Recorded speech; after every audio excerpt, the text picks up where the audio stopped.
안녕하세요. 이제 올해로 34이 되는 여자입니다.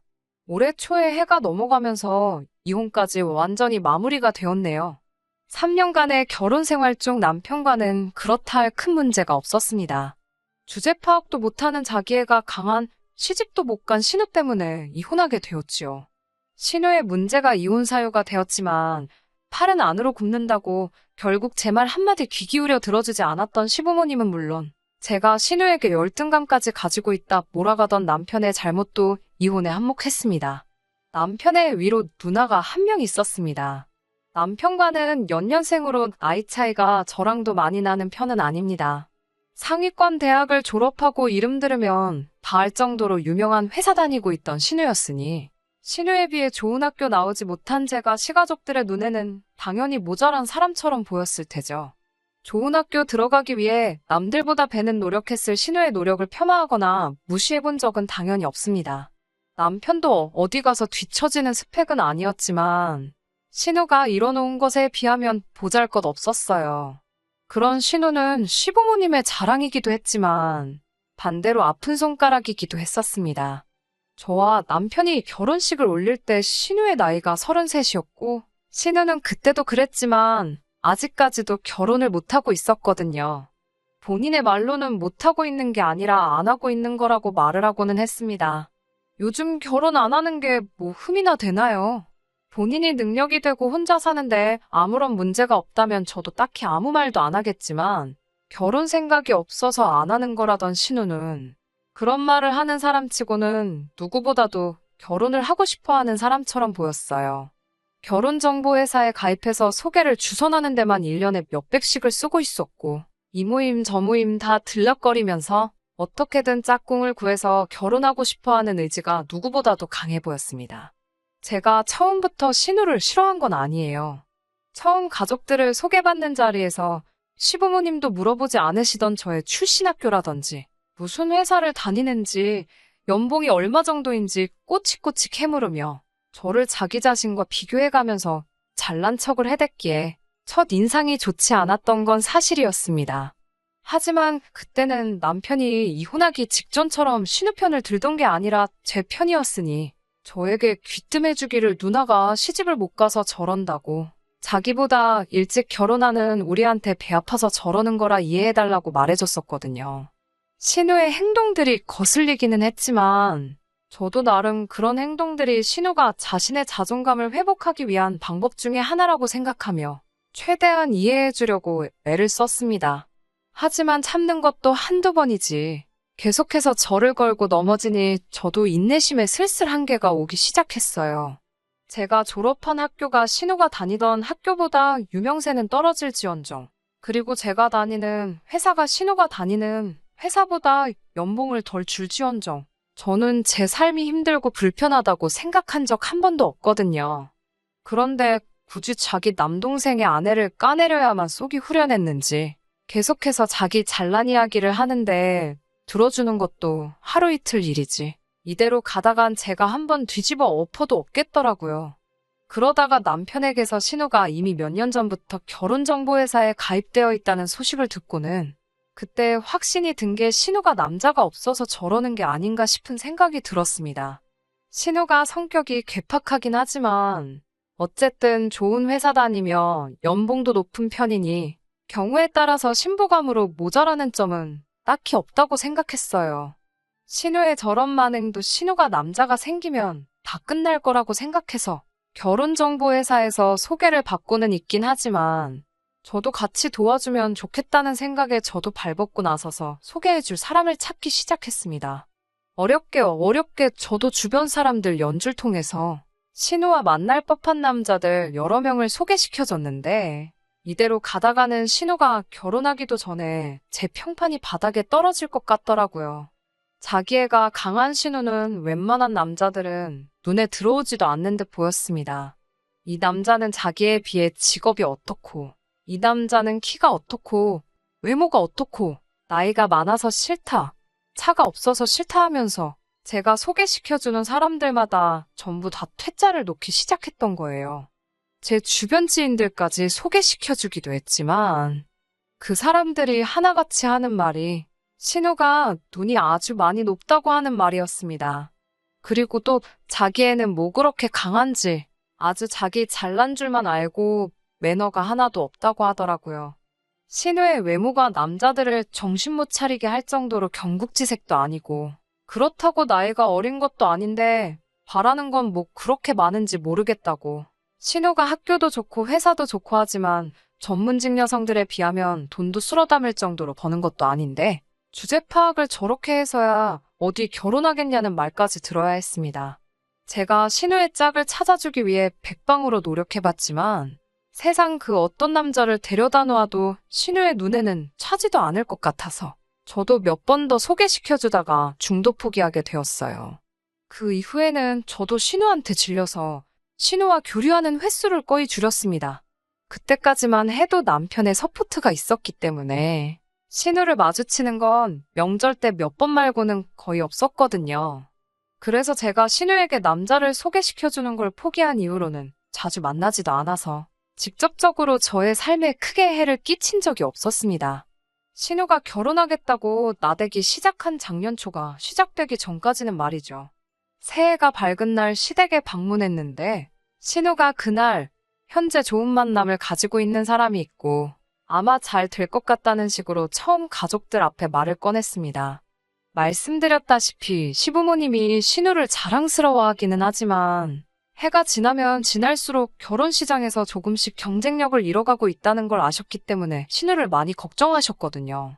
그런데 신우가 나서서 결혼 상대가 있다는 듯이 말하니 엄청 기뻐하시더라고요. 저도 저 신우가 자기 마음에 드는 조건 맞는 남자를 찾아서 결혼한다는 걸 상상조차 해본 적이 없었기 때문에 저는 기쁘다기보다는 충격적으로 다가왔습니다. 사람이 갑자기 바뀌면 죽는다잖아요. 동화 속에 나올 법한 백마탄 왕자님만 찾던 신우가 결혼 상대를 찾았다는 말에 저는 신우가 자기 주제 파악을 하고 눈을 낮췄구나 하는 생각이 들었어요. 시부모님이 입이 귀에 걸리셔가지고 신우에게 그래서 그 남자는 뭐 하는 사람이냐? 어떤 사람이냐? 꼬치꼬치 캐묻기 시작했어요.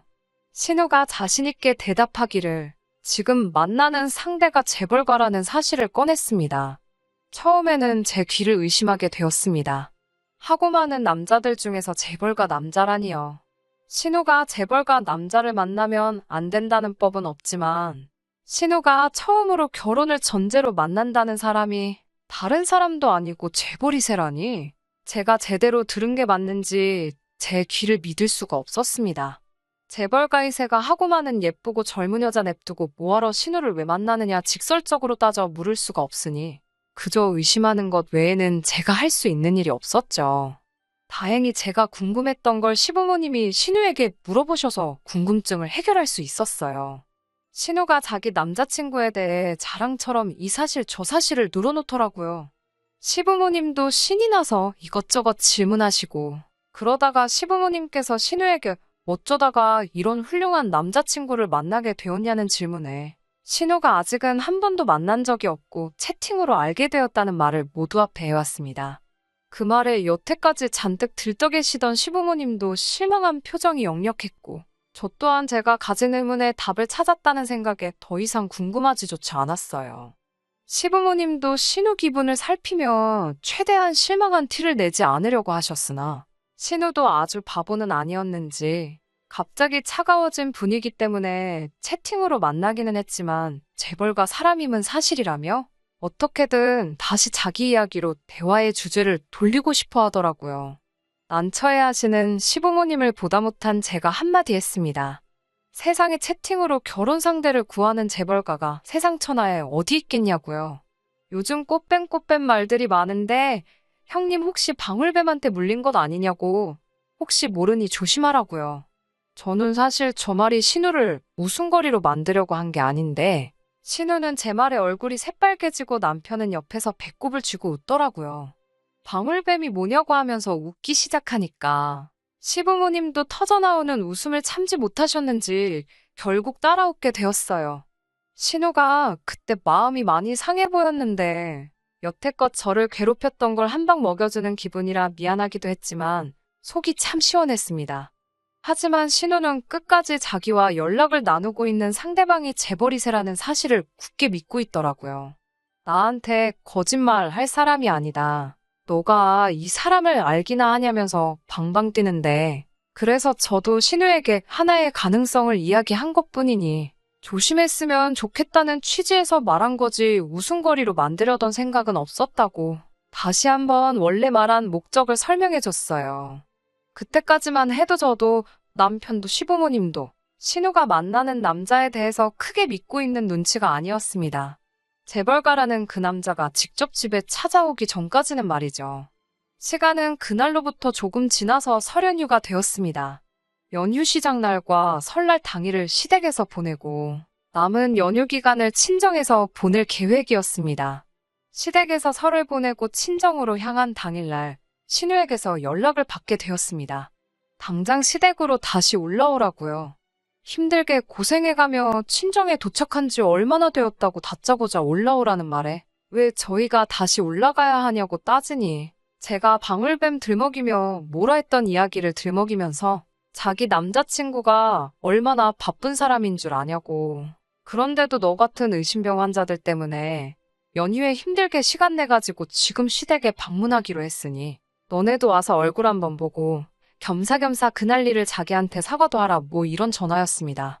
솔직히 저도 오랜만에 내려온 친정이었던지라 가고 싶은 마음은 눈곱만치도 없었는데 신우가 저렇게 당당하게 나오는데 괜히 참석 안 해봐야 나중에 말만 더 나오고 신우만 기고만장하게 만드는 게 아닌가 싶어서 아쉽지만 친정부모님께는 따로 상황을 설명하고 시댁으로 다시 향했습니다. 가는 도중에 목적지가 변경이 되어서 시댁이 아니라 서울 한복판에 있는 5성급 호텔로 향했어요. 연락을 받고 간 곳은 그 호텔 안에서도 예약하기가 그렇게 힘이 든다는 레스토랑이었습니다. 한 사람 앞에 식사 가격도 가격이지만 명절 연휴에 어떻게 예약을 해낸 건지가 더 궁금해지더라고요. 갔더니 시부모님과 신우, 그리고 신우의 남자친구는 이미 자리에 앉아 있었고 당시에 방역수칙 때문에 저와 남편은 조금 떨어진 곳에 따로 자리를 하게 되었습니다. 잠깐 신우와 신우 남자친구가 와서 인사를 하는데 신우 남자친구는 인물도 훤칠하고 매너도 엄청 좋았습니다. 나이는 남편과 비슷해 보였는데 솔직한 마음은 재벌가라는 사실을 빼고 보더라도 저 정도 남자가 뭐하러 신우 같은 사람을 만나느냐 하는 느낌이 컸어요. 식사하면서 멀리서 신우네를 바라보는데 둘이 나란히 앉아있는데 그 기가 센 신우가 냅킨으로 남자친구 입 주변도 닦아주고 쩔쩔매는 꼬라지를 보니까 웃기지도 않더라고요. 세상에 저렇게 안 어울리는 한 쌍이 있나 싶었습니다. 그러니 저는 솔직히 의심이 점점 확신으로 바뀌기 시작하고 있었는데 시부모님이나 남편은 저와는 다른 생각이더라고요. 남편도 밥 먹는 내내 또 우리 누나한테 꼭 사과해야겠다 하면서 제가 새해 첫날에 신우 남자친구를 부정하면서 의심했던 걸 가지고 한마디 하더라고요. 시부모님도 그 이후부터는 우리 예비사위가 하면서 이미 두 사람이 결혼을 할 것이라고 확신을 갖고 계신 눈치였어요. 식사가 끝나고 시부모님은 택시를 잡아서 집으로 보내드리고 젊은 사람들끼리 뭉치자고 하면서 어디로 향하더라고요. 도착한 곳에서 메뉴판을 보니 술 한 잔에 무슨 몇만 원씩 하는 비싼 고급 술집이었습니다. 자주 오는 곳인지 신우 남자친구를 향해 직원들이 반갑게 인사도 해주더라고요. 남편은 이미 자기한테 재벌가 매형이 생긴다고 신이 난 분위기였습니다. 술자리가 끝나고 나서는 저희가 택시를 잡고 집에 돌아가려는데 굳이 저희를 불러세워서는 자기는 대리기사를 불렀다고 기다려달라는 겁니다. 그러고선 자기 자동차를 보여주는데 자동차를 보여줄 때는 신우보다 오히려 제 남편이 더 좋아하더라고요. 그도 그럴 게 남편이 언젠가는 꼭 타보고 싶다던 차값만 해도 몇 억에 달하는 외제차였거든요. 집에 돌아가는 택시 안에서 남편은 누나가 또 저런 능력이 있는 줄은 몰랐다면서 감탄사를 연발했어요. 누나가 인기가 없던 게 아니고 재벌집 같은 데서는 먹여주는 스타일이라서 평범한 남자들은 누나의 아우라에 밀렸던 거 아니겠냐고 하는데 참 어이가 없었습니다. 신우가 처음 남자가 있다고 했던 날에 저는 도무지 믿을 수 없었지만 실제로 제 눈으로 똑똑히 봤으니 아무 말도 할 수가 없었습니다. 하지만 저는 아무리 생각해도 아니라는 생각이 들었어요. 아무리 사랑이 모든 걸 초월한다고 하지만 신우와 그 남자를 나란히 두고 보면 여태까지의 저의 가치관이나 세상이 무너질 정도로 안 어울리는 한 쌍이었으니까요. 안 어울리는 정도가 아니라 아침 드라마였다면 이런 말도 안 되는 커플이 어디 있냐고, 어디 욕 한 바지 먹을 정도가 아닌가 하는 생각이 들 정도였습니다. 아무튼 신우의 남자친구를 처음 소개받은 이후로는 신우의 남자친구와 저희 부부에서 자주 시간을 보내게 되었습니다. 신우의 남자친구는 자기가 재벌가라고만 소개했지 어느 재벌이라는 걸 밝히지 않았어요. 신우도 정확히는 모르는 것 같더라고요. 아무리 비싼 술을 마시고 비싼 레스토랑에서 식사를 하고 값비싼 외제차를 끈다고 해도 굳이 그 사실을 숨겨야 할 이유는 따로 없다는 생각이었어요. 제가 끈덕지게 물어보니 신우 남자친구가 자기가 말 못할 사정이 있다며 이유를 구구절절히 설명해 주더라고요. 자신이 재벌가 출신은 맞지만 서자 출신이라서 세상에 알릴 수가 없다고요. 자신의 존재가 세상에 알려지면 아버지가 여태껏 일궈놓은 기업의 근간이 뿌리채 흔들릴 수도 있으니 조심하고 싶다고 합니다. 첩 출신인 어머니한테 누를 끼치고 싶지 않다고 하기도 하고요. 그나마 다행인 건 아버지의 친자식들이 다 흐리멍텅해서 나중에는 자기가 승계순위에 들어갈 수 있을 거라고. 자기 집안이 정 궁금하면 모자란 자식들을 데리고 있는 재벌 집안을 검색해보라고 말하더라고요. 신우도 이 말은 처음 들었나 봐요. 그 말을 듣고 그동안 얼마나 힘들었겠냐며 눈물까지 보이더라고요. 신우가 언제부터 저렇게 공감 능력이 좋았는지 참 어이가 없었는데 돈은 많아 보이지만 저렇게 숨기는 게 많은 것이 저는 솔직히 신뢰하지 못할 사람이라는 생각이 들었어요. 아무튼 그렇게 자주 같이 시간을 보내다가 신우 남자친구의 아버지가 급한 회사 인수합병 문제 때문에 자기가 한동안 해외에 나가 있어야 할 것 같다는 소식을 전해왔습니다. 당분간은 해외에서 머물러야 할 것 같다고 작별 인사랍시고 서울이 한눈에 들어오는 호텔방까지 잡아줘서 송별 파티까지 열었습니다. 다음날 아침에 저희 남편한테 부탁해서 외제차를 맡겨주고는 공항까지도 바래다 달라고 부탁을 했어요. 출국 수속이 끝나고 비행기 타러 나가는 모습까지 보여주고 신우의 남자친구는 한국을 떠났습니다. 돌아오는 길에는 외제차가 아니라 지하철을 타고 돌아와야 했는데 남편은 자기 드림카를 몰아봤으니 인생의 소원을 성취한 것 같다며 엄청 벅차올라 있더라고요. 남자친구가 있는 동안은 신우가 저한테 스트레스 주는 일이 없었는데 남자친구가 한국을 떠나자마자 다시 저를 걸고 넘어지더라고요. 사실 남자친구가 그렇게 신뢰가 가지 않는다고 말을 제가 먼저 꺼냈으니 제가 먼저 신우 심기를 건드린 게 맞긴 한데 신우는 그렇게 소시민같이 사니까 인생에 발전이 없는 거라면서 남자친구가 돌아올 때 몸 명품 가방을 사오기로 했네. 어쩌네 자랑처럼 떠들더라고요. 제 월급으로는 평생 가도 들지 못할 만한 가방이라고요. 거기까지 다 좋았었는데 문제는 신우의 남자친구가 한국을 떠난 지 2개월이 지나고 나서 일어났습니다. 평소처럼 한가한 주말을 보내고 있었는데 시부모님이 가족회의를 한답시고 저희 부부를 소집하셨어요. 무슨 일인가 부랴부랴 시댁에 도착을 했더니 신우가 앞뒤 다 잘라먹고 다짜고짜 저희한테 돈이 얼마나 있냐고 물어보더라고요. 갑자기 돈 이야기를 꺼내니 조금 조심스러울 수밖에 없었는데 남편이 적금 깨면 4천만 원 정도 있다고 곧바로 저희 재정 상태를 오픈하더라고요. 시어머니가 그걸로는 택도 없겠다고 말하면서 저희가 지금 살고 있는 집이 얼마인지까지 물어보시는데 그때부터 뭔가 예감이 안 좋기 시작했습니다. 남편은 그게 뭐 숨길 일이냐면서 현재 저희 집이 시세가 얼마고 얼마 정도 한다고 전부 다 말했어요.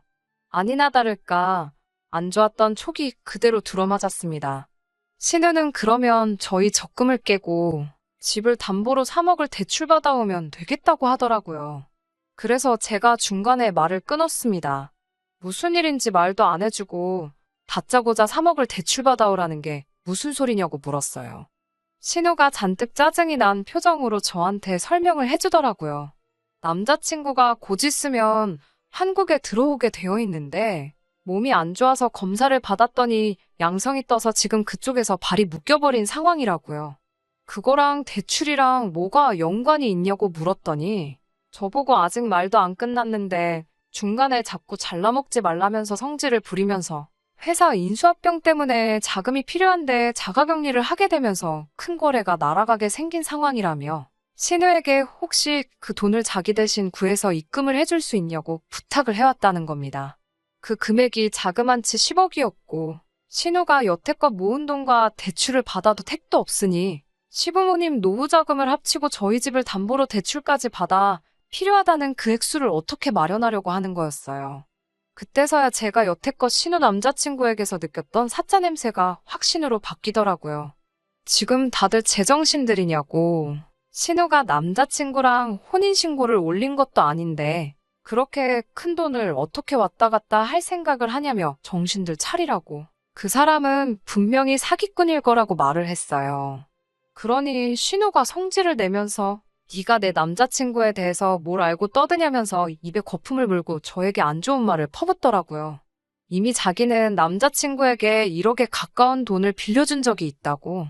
그리고 갚기로 한 날에 이자까지 쳐서 갚아준 사람이라 신용은 확실하다며 자기 남자친구 아니라고 말 함부로 하지 말라고 하더라고요.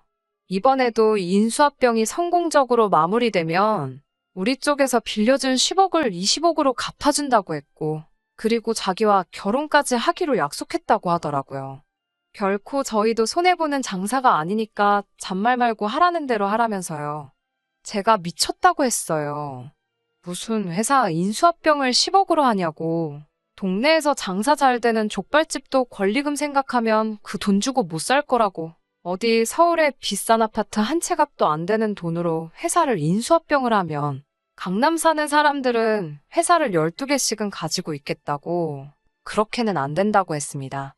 신우는 네가 재벌들이 하는 일에 대해서 아는 게 있기나 하냐면서 그러니까 결혼 생활 3년 동안 고작 3천만 원밖에 못 모은 거라며 저를 무시하더라고요. 저를 무시하든 말든 그걸로 손해를 보든 말든 저는 그런 검증되지도 않은 위험한 일에 내 집까지 담보로만 들어가며 돈 마련할 생각 없다고. 미안하지만 그 10억을 20억 만들어서 그 돈으로 감자를 삶아먹던 쪄먹던 알아서 하라고. 저희는 빠지겠다고 한마디 했습니다.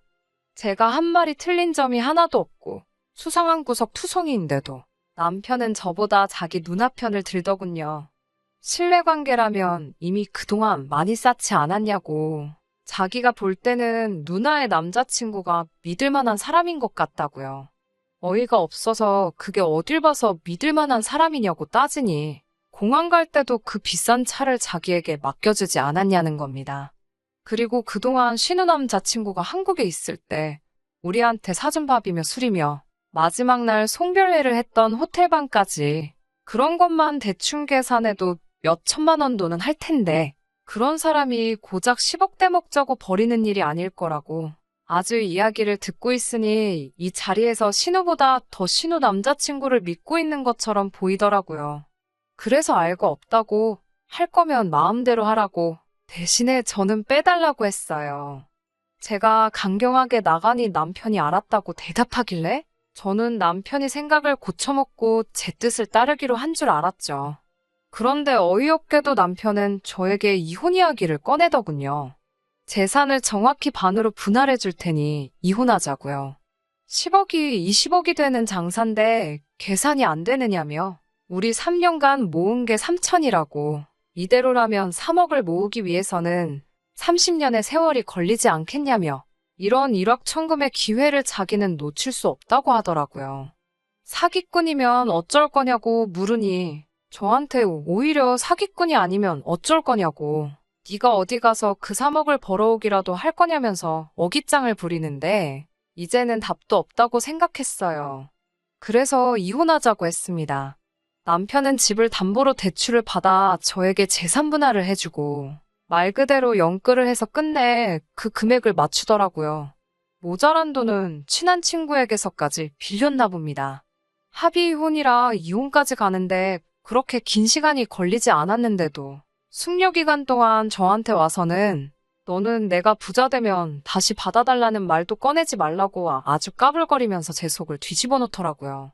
그리고는 얼마 뒤에 신우 남자친구랑 같이 술 마시는 사진까지 보내주면서 사기꾼이 돈 떼먹고 도망갈 거면 지금 나랑 술을 마시고 있겠냐고 하면서 평생 그렇게 월급쟁이 생활만 하면서 살라고 하더군요.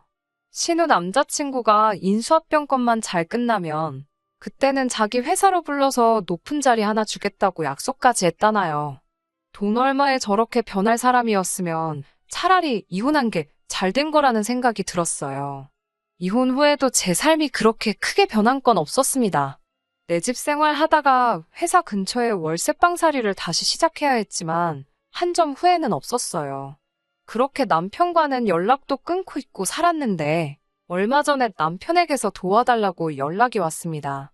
제 예상이 맞았던 거예요. 예상이 맞았다고 할 일도 없었어요. 누가 봐도 사짜 냄새 물씬 나는 상황이었으니까요. 제가 예상한 대로 신우의 남자친구는 재벌가의 서자인 척 연기를 하고 있던 가짜였던 겁니다. 경찰서에 갔더니 신우 말고도 그 남자에게 결혼을 빌미로 돈을 떼먹힌 사람이 한두 명이 아니었다고 하네요. 번드르르한 외제차와 비싼 호텔, 식당까지. 당한 수법이 모두 똑같았어요. 돈을 펑펑 써대면서 상대방의 가족들에게까지 신뢰와 호감을 얻고 그걸 빌미로 마지막에 가서는 큰 돈을 요구하는 아주 지능적인 사기꾼이었던 겁니다.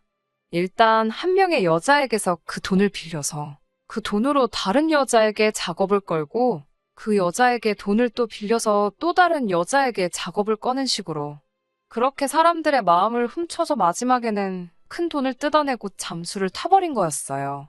시부모님 노후 자금은 물론 신우고 남편이고 정말 주변 지인들 돈까지 해서 끌어모을 대로 끌어모은 돈이었어서 당장 온 가족이 길바닥에 나앉게 생겼다고 하면서 제 말을 들을 걸 그랬다며 자기만이라도 일단 살려줄 수 있겠냐면서 우리 다시 합치면 안 되겠냐 연락을 해온 것이었습니다. 일 없다고 했어요. 이제 와서 용서를 구하기엔 너무 늦은 거 아니겠냐고 나한테 큰 소리 치고 떠난 게 있으니 그 이후 일은 저를 연관짓지 말아달라고 하고 연락을 끊어버렸습니다. 그 뒤로도 계속해서 연락이 왔지만 받지 않았어요.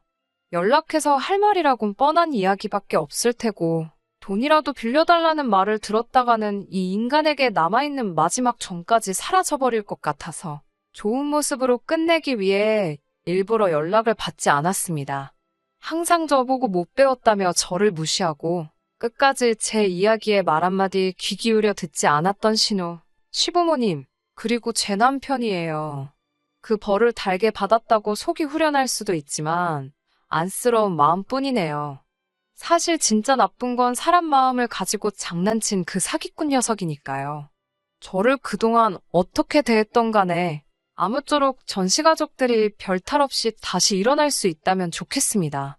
그리고 그 사기꾼 녀석도 얼른 잡혀서 사람 마음을 가지고 장난친 그 죄를 달게 받았으면 좋겠네요. 더 이상 신우와 같은 피해자가 나오지 않기를 바라면서 이만 사연 줄여보도록 하겠습니다. 끝까지 들어주셔서 감사합니다. 오늘의 사연은 여기까지입니다. 구독과 좋아요, 알람 설정 부탁드리고 더 좋은 사연으로 다시 찾아뵙겠습니다. 감사합니다.